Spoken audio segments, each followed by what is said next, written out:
Tonight, a hockey talent taken.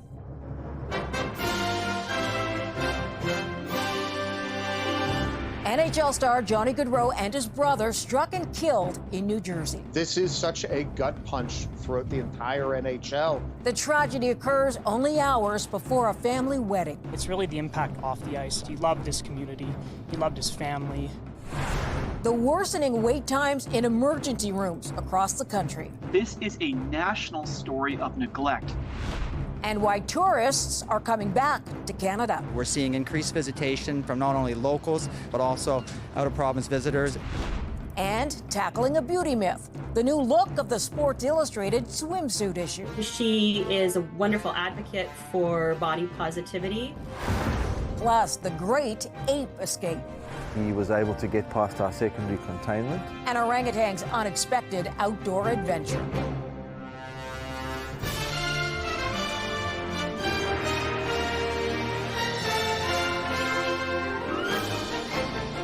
CTV National News with Heather Butts. Reporting tonight, Mirella Fernandez. Good evening. The hockey community is just gutted tonight with the death of NHL player Johnny Gaudreau. The 31-year-old was out for a bike ride with his younger brother last night when they were struck by an SUV. The driver, suspected of being impaired, and remains tonight in police custody. CTV's Geneviève Beauchemin reports. The hockey superstar known as Johnny Hockey for his love of the game and his dazzling plays was killed on an evening bike ride with his younger brother Matthew, this the day before his sister's wedding. The two were cycling on a county road in New Jersey. The suspected drunk driver, who allegedly told police he had 4 or 5 beers, hit both cyclists from behind on the shoulder of the road, trying to pass a slower vehicle on the right. You're charged now with 2 counts of second-degree vehicular homicide. Sean Higgins has been charged and is being held in Salem County Jail. So I'm here until Thursday? Yes, sir. NHL Commissioner Gary Bettman issued a statement about the tragedy, saying Johnny Gaudreau endeared himself to every person fortunate enough to have crossed his path. Gaudreau became known as Johnny Hockey when he was at Boston College playing with his brother Matthew.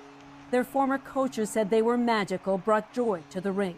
They had a great bond between them, but I think part of the reason Johnny was so good, not Greg and myself here, but the younger brother pushing him hard like that. Backhand, he scores!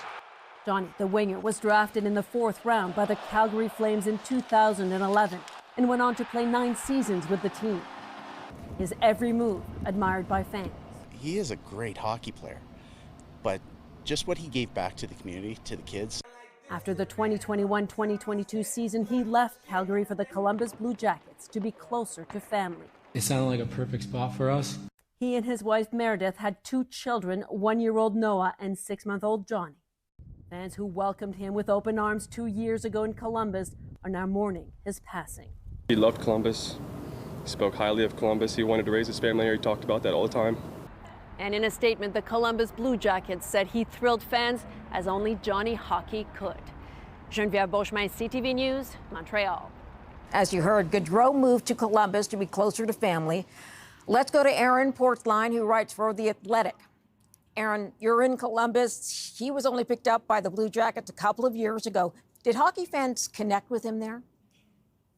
Oh, for sure. Yeah. I mean, really from the moment he signed here, just his willingness to sign here as a free agent, it came at a time when the franchise was really reeling and players were asking out of town, being traded out of town. Just his expression that he wanted to be here. Here's a star player, the most coveted free agent on the market that year, reaching out to the Blue Jackets, his willingness to come here when other players were leaving, really embedded him in the hearts of many Blue Jackets fans forever. What about the league itself? How is it handling all of this? Well, it's devastating on so many fronts. I think everybody, hockey players, of course, are people first. And I have to imagine everyone's challenge today is trying to get your arms around just the profound grief felt by the Gaudreau family to have 2 of their sons taken away. It's such a senseless act in the blink of an eye.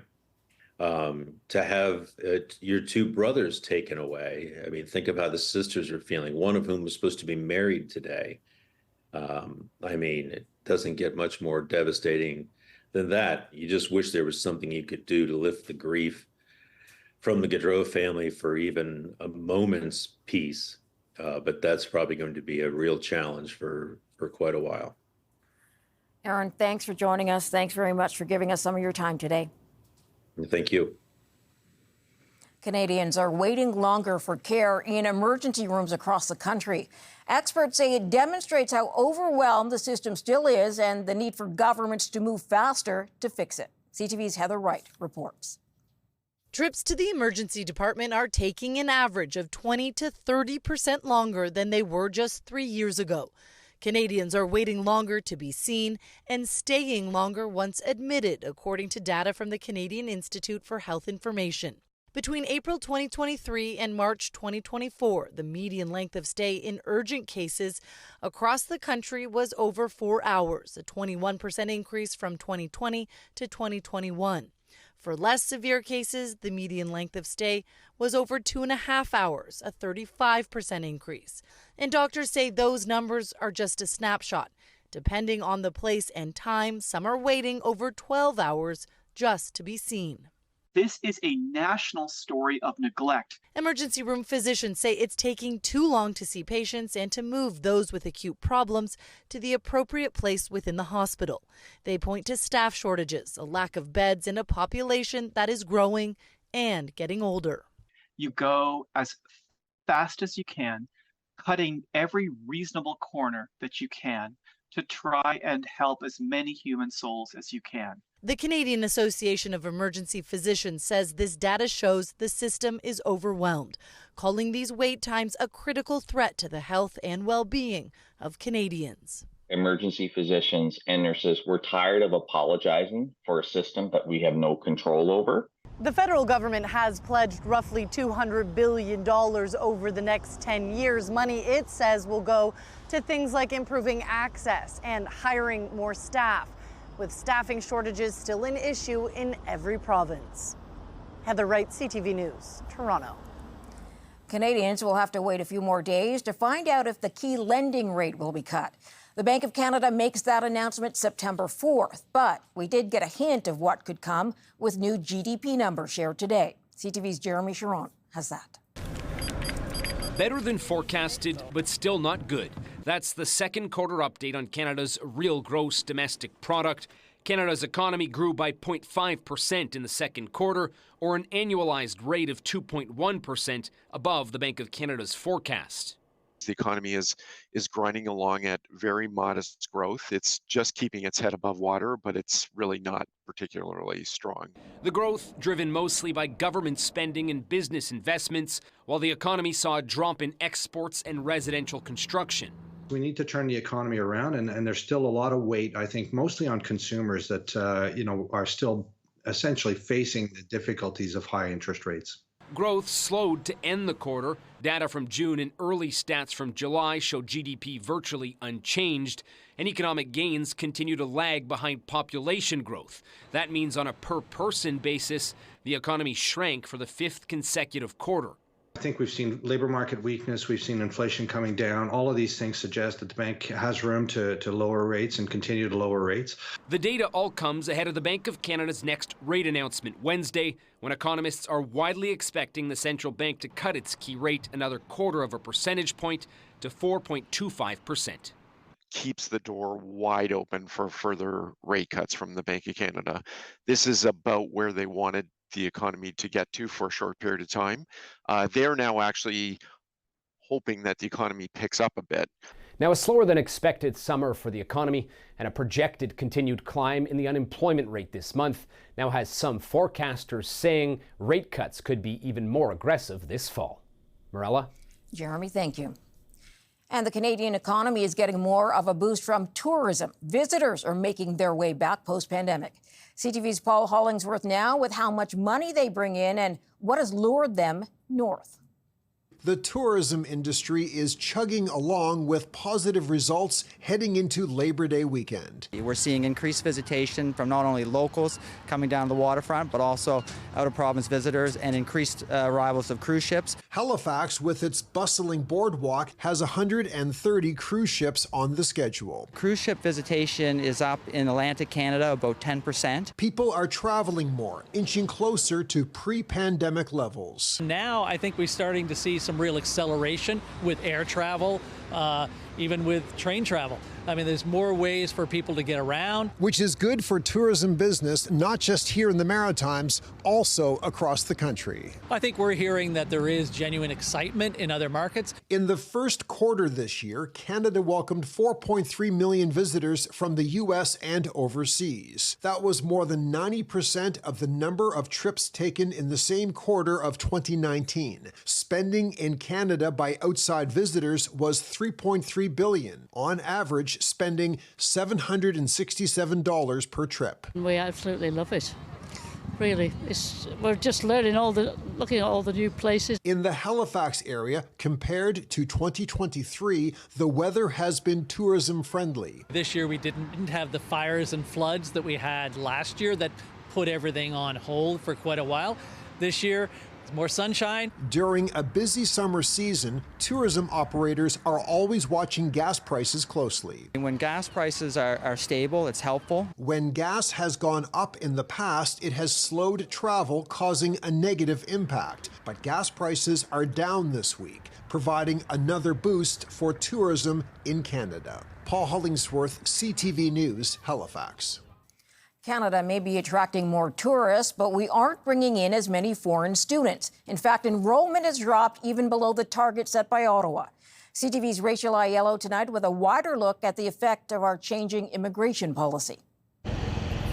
As university students head back to campuses across Canada, this year, fewer international students will be among them.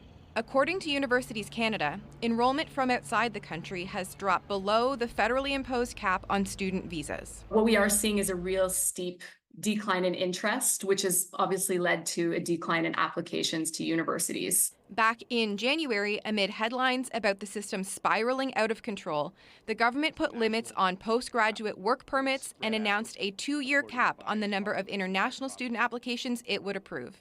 This year, the target was set at 364,000 undergraduate study permits, a 35% decrease from the nearly 560,000 issued in 2023. Fearing major financial impacts, universities now want a pause on any future changes. What we are seeing now is Canada's reputation as a premier destination for education taking a hit. The Immigration Department confirmed that early signs indicate application numbers are down, but they're standing by the decision. After tightening temporary foreign worker rules this week, the Liberals indicated changes could also be coming to permanent resident levels. Not cosmetic changes simply to deal with public opinion, real significant change. Amid affordability concerns, recent polling shows Canadians believe federal immigration targets are too ambitious. Although jobs and the economy is at the top, one of the fastest growing issues of concern is actually immigration. It's doubled actually in the last 4 weeks. And with the Conservatives wanting to rein in population growth, the stage is set for immigration to be a hot political topic this fall. We need to have a growth rate that is below the growth in housing, healthcare, and employment. Universities and immigration officials say they won't know the full impact of fewer international enrollments until September, when students start showing up for class. Rachel Aiello, CTV News, Ottawa.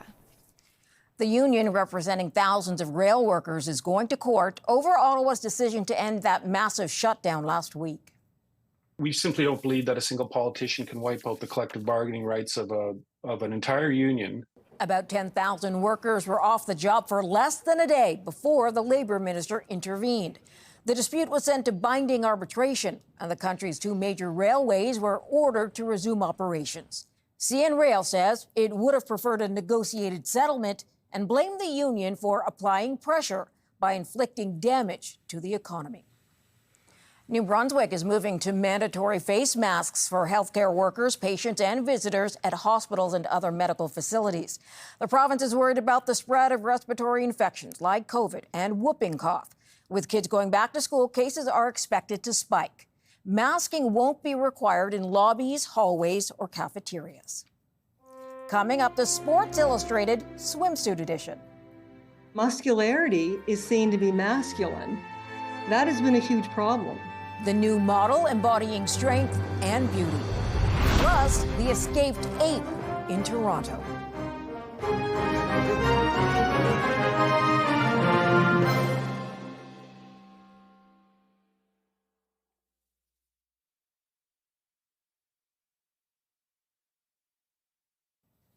An American rugby sensation scored big at the Paris Olympics and is now using her status to prove a point. Ilona Maher made the cover of the Sports Illustrated swimsuit issue. Here's CTV's Sarah Plowman on the role model redefining beauty. Ilona Maher is known to shine on the rugby field and social media. Rugby is without a doubt the best sport in the world. In Paris, she helped the U.S. women's rugby team win its first medal, a bronze. She's a role model and now a Sports Illustrated swimsuit model in next month's issue. I think it's really inspiring, the fact that she's so confident in herself. Inspiring because what she represents. An athlete who pushes back against anyone who criticizes her body. I do have a BMI of 30. Well, 29.3 to be more exact. Always defending her weight, strength, and ability, and not cowering to the critics. BMI doesn't really tell you what I can do. It doesn't tell you what I do on the field, how fit I am. We know from lots and lots of research that people do internalize body ideals through the media. This under 14 and high school rugby coach sees it firsthand and believes Maher's message of body positivity can help. We often will have girls show up to the field that haven't eaten properly for that day because they're on a diet or... One expert wishes we didn't spend so much time on appearances or feed into the belief a woman's body is a part of her worth. At the same time, my feminism also tells me the women should do whatever they want with their bodies.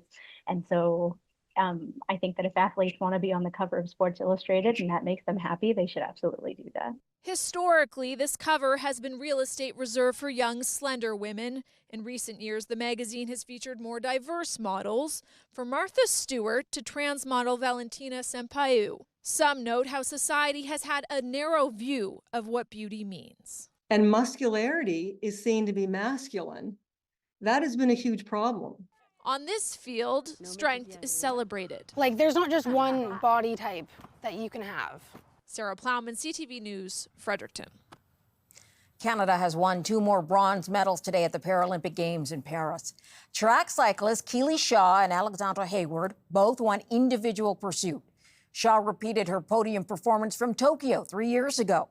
27-year-old Hayward finished with a medal on his Paralympic debut. Another notable first-timer was Regina's Jacob Wasserman. He competed today in para-rowing 6 years after he survived the Humboldt bus crash. No medals for an orangutan despite a breakout performance in Toronto. Kembali escaped from his enclosure at the zoo. Kembali did not get too far. He ended up sitting on a pole next to a pedestrian walkway. In a very calm, mild-mannered way. Our volunteers, we also have our health and safety team and our wildlife care team all came together as a group and then ushered our guests back to safety. Zoo officials say they don't know how he got out of his brand new habitat that cost $11 million. They are appealing to guests to share video that could help them figure it out. Straight ahead, want to escape the big city life? What it costs to settle in on this piece of paradise.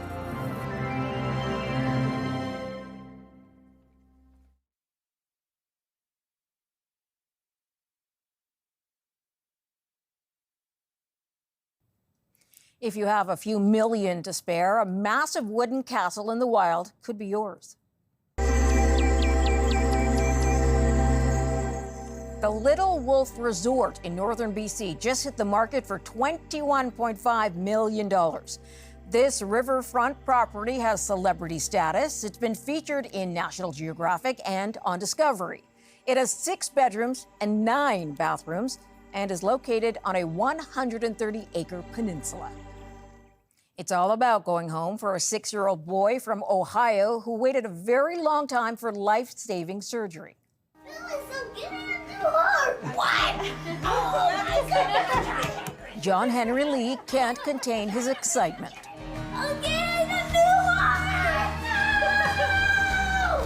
Making his rounds to see friends at the Cleveland Clinic after a 6-month stay at the hospital, waiting for a new heart. Congratulations. Yay, that's wonderful. The boy, born with a rare condition where one side of the heart doesn't develop completely. John Henry underwent his first open heart surgery at just 5 days old. Last December, he experienced heart failure and was placed on the transplant waiting list.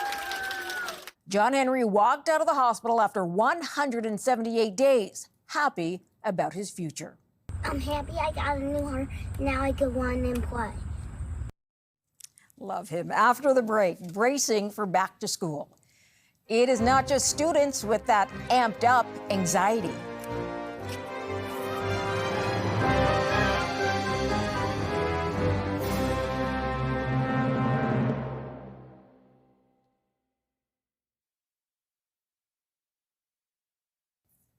Going back to school is always bittersweet. Some kids love getting back, but most are likely a little afraid of the unknown. It can be the same for new teachers. Here's CTV's Siobhan Morris. The halls of St. Paschal Baylon Elementary are quiet for now, but Talia Lanzarada has been here all day, every day this week, about to begin her first year with a permanent position teaching kindergarten. Excitement, you know, the first day jitters are coming. She's been working to make her classroom a place to ease the jitters of her little learners and their anxious parents, too. You want them to have the feeling of walking into a space that feels safe, that feels comfortable. It took passion, dedication, a series of contracts over years to find a permanent home. Lanzarada's determination to teach was born at home. Her mom was a kindergarten teacher, too. I would go with my mom to her classroom to help set up. And being a part of that, I knew one day I would want my own classroom. She also knew she wanted to work with young kids, the place she feels she can make the biggest difference. It's really cool to see the children grow up and, you know, the impact that you can have on them over time. But the youngest students mean you have to be ready for the unexpected. The social and emotional can be very challenging for students, especially in kindergarten. It's a challenge Lanzarada is prepared to meet with kindness and a cozy corner to get some peace. They can sit with a weighted stuffy on their lap or sit against one. They can take a book to read. The library is stocked, the pencil sharpened, ready for little hands. But there's more prep to do the night before the first bell. Preparing my lunch, preparing my outfit, probably a sleepless night. Despite the nerves, Lanzarada is ready to welcome students and make a mark. Well, there's always going to be obstacles, but just keeping that smile on your face, that positive energy, the kindness for the students, I think that really goes a long way. And I saw that in my mom, and I'm carrying that with me. Siobhan Morris, CTV News. That's a wrap on the day. Thanks for watching. Good night. I'll see you again tomorrow.